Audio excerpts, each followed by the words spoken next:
Xin chào các bạn. Mùa hè năm nay thật là cực hình đối với mọi người. Trời thì nắng nóng 40 độ C mà nhà nước lại khuyến mãi cho người dân combo cắt điện từng khu vực và cả nước luôn đều cắt điện. Thực sự là một cực hình đối với người dân.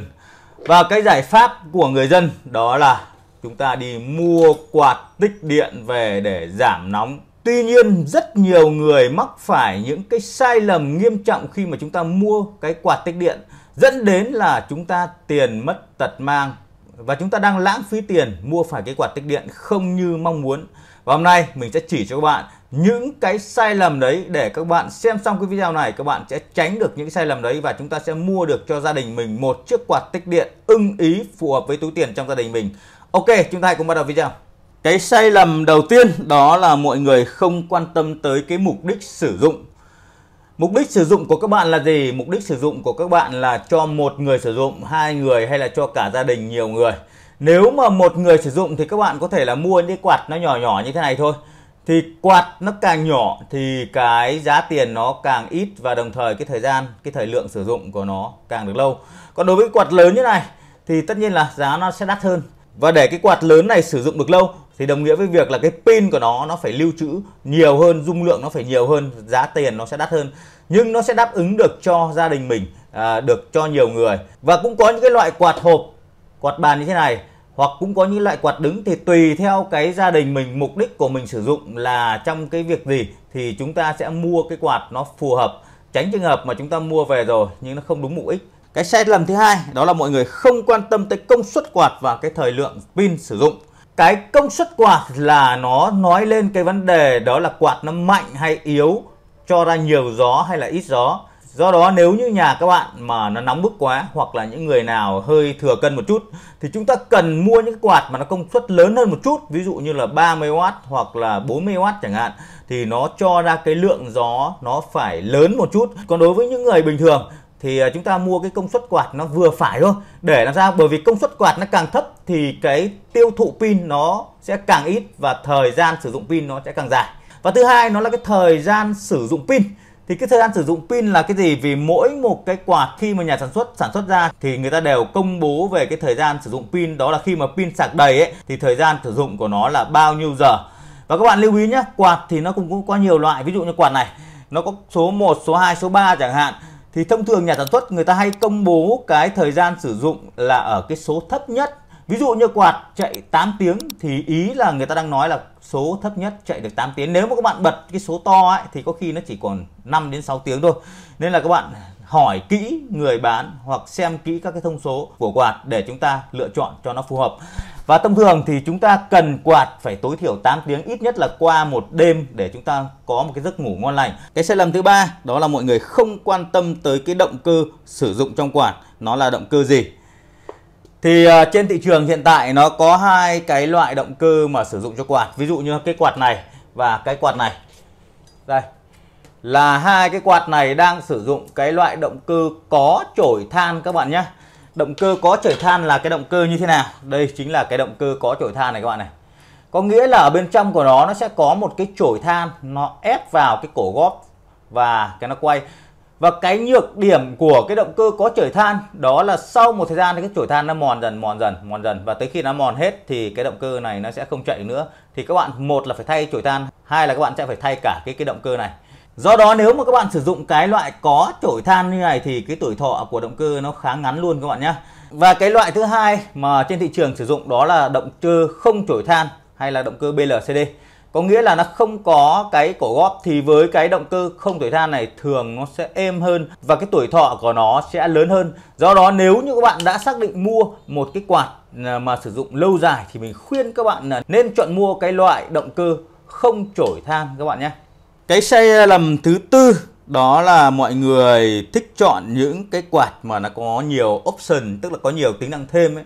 Thì thông thường với một cái quạt tích điện thì cái nhiệm vụ chính của nó chỉ là quạt mát trong trường hợp mà mất điện thôi, để giải nhiệt cho chúng ta. Nhưng có những cái quạt người ta thiết kế, ví dụ như quạt này có thêm cả đèn chiếu sáng này. Rồi có những cái quạt thì nó có thêm cả đài FM, radio các thứ vân vân. Rồi có những cái quạt mà nó có thêm cả các cái lỗ cắm cổng sạc điện thoại. Thì thực ra đấy là những cái option tích hợp thêm. Nếu mà chúng ta có điều kiện thì chúng ta mua cũng được, còn nếu không thì mình khuyên các bạn không nên mua những option đấy. Bởi vì sao? Bởi vì nó cũng không thực sự là hữu ích lắm, trong khi đấy nó lại tốn tiền thêm của các bạn. Cái sai lầm thứ 5 đó là mọi người không quan tâm tới cách sử dụng cũng như là cách bảo quản pin. Thì đối với quạt tích điện bao giờ nó cũng có pin hay là ắc quy ở bên trong. Tuy nhiên chúng ta sử dụng không đúng cách thì dẫn pin và ắc quy rất chi là nhanh hỏng, rất chi là nhanh chai. Thông thường các bạn khi mà mua quạt tích điện về ấy, là các bạn cứ cắm điện liên tục như thế, có khi là cắm điện cả ngày luôn. Đối với quạt tích điện thì mình khuyên các bạn đó là khi mà các bạn cắm điện vào để cho nó sạc đầy viên pin này của chúng ta đi. Khi mà sạc đầy viên pin rồi thì các bạn hãy rút điện nó ra. Hoặc là các bạn hãy mua những cái quạt nào mà nó có chức năng là báo pin và cũng như là có chức năng bảo vệ pin. Có nghĩa là cái pin khi mà được sạc đầy thì lập tức cái mạch điện ở bên trong cái quạt đấy nó phải tự động nó ngắt dòng, không sạc cho pin nữa. Bởi vì nếu như các bạn mà cứ sạc đều đều cho pin như vậy thì dẫn đến là pin nó sẽ bị phồng chửa lên. Các bạn nhìn đây, nhìn cái pin này này. Đấy, nó phồng to, nó chửa to lên như này này. Bình thường trước là nó dẹp lại, các bạn nhìn thấy nó phồng, nó đẩy hết lên này. Và với những pin phồng như này cực kỳ nguy hiểm các bạn nhé, nó có thể gây cháy nổ.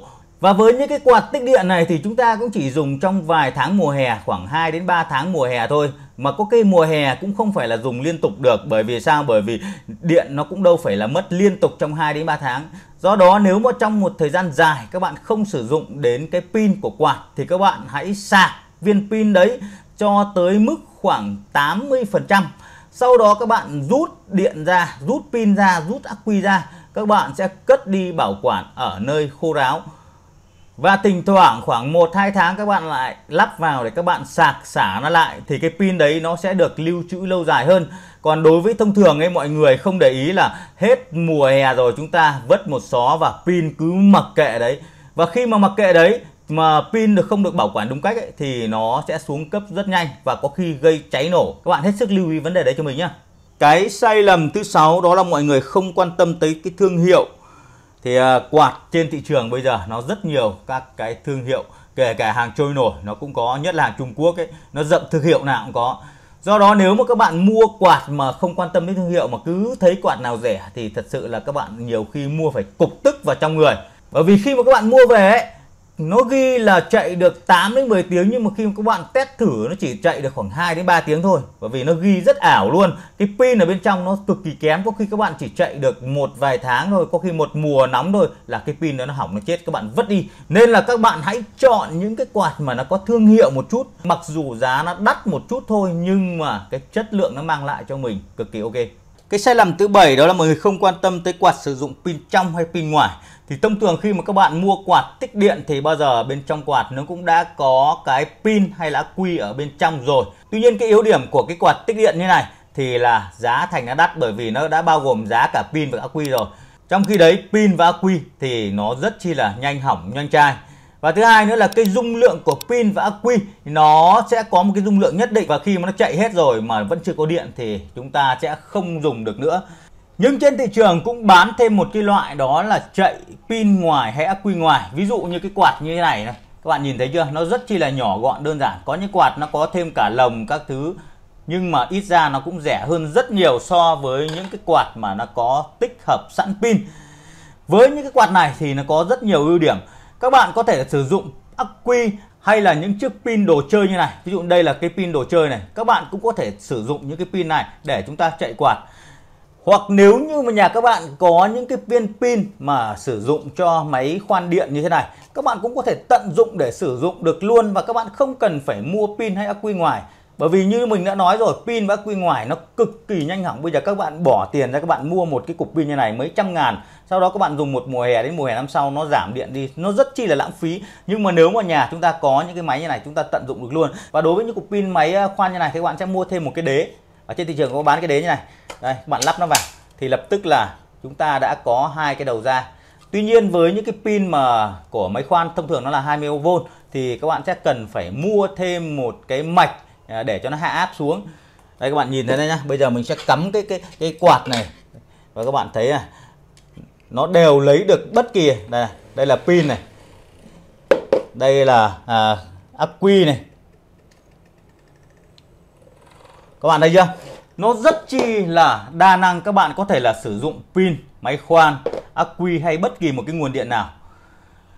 Và thông thường nhà ai cũng có xe máy, và ắc quy xe máy thì là 12V, nó rất phù hợp với cái quạt thông thường như này. Và các bạn chỉ cần làm sao? Mở cốp xe máy ra, các bạn lấy hai cái đầu ắc quy các bạn cấp ra cho quạt. Và nếu các bạn muốn sử dụng cả đêm hay là cả ngày, các bạn chỉ cần mua thêm xăng đổ vào xe máy và để cái chế độ ga ganti là các bạn có thể là sử dụng cả đêm cả ngày được mà không phải lo hết điện ắc quy. Và thực tế mùa hè thì các bạn cũng chỉ sử dụng có 3 tháng mùa hè là tối đa, và trong 3 tháng đấy tính ra chỉ sử dụng khoảng mấy ngày thôi chứ đâu phải là mất điện cả 3 tháng liền đâu, đúng không ạ? Rồi thì mình cũng vừa nêu cho các bạn 7 cái sai lầm khi mà các bạn mua quạt tích điện dẫn đến là tiền mất tật mang. Và tóm lại, nếu như mà các bạn có tiền thì mình khuyên các bạn cứ mua các cái quạt xịn mà của các cái hãng thương hiệu, cứ tiền triệu các bạn mua. Và các bạn lưu ý cái cách sử dụng cho mình, làm sao sử dụng cho nó đúng cách thì đều ok hết các bạn nhé.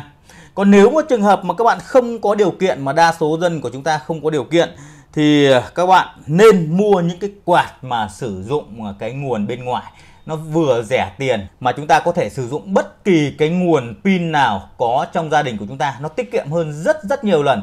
Tuy nhiên với cách này thì cần các bạn am hiểu về kỹ thuật một chút các bạn nhé. Rồi, hy vọng qua cái video rồi sẽ giúp ích cho các bạn chọn lựa cho gia đình mình một chiếc quạt tích điện phù hợp với gia đình mình để giảm nóng bức trong các cái mùa hè khi mà mất điện. Cảm ơn các bạn, hẹn gặp lại các bạn trong các video sau.